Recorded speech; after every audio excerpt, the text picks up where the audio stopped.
Morning, hello everyone, নতুন video সবাইকে welcome জানাচ্ছি। এত সুন্দর ফুল দিয়ে ভিডিওটা শুরু করলাম, জানি ভালোই হবে। যাই হোক, এখন থেকে ব্লগটা শুরু করলাম। আর ফুল ছিল ছাদে, আর আমরা গেছিলাম জামা শুকাইতে দিতে।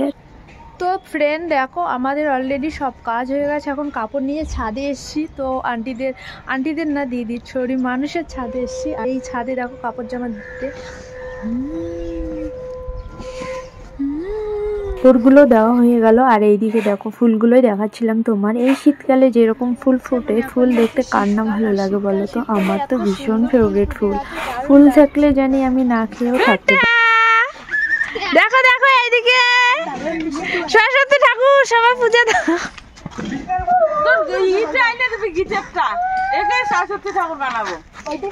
চুপচাপ আছে ঢঙ্গি। সরস্বতী পুজোর চাঁদা দেয়নি বলে চাঁদা দিতে গেলাম একটু। আর ওইদিকে একটু ভিডিও করে নিলাম, যেহেতু আমি ভিডিও করি, যেখানে একটু ভালো সুযোগ পাই ভিডিও করার। আর ভিডিওর জন্য এত কথা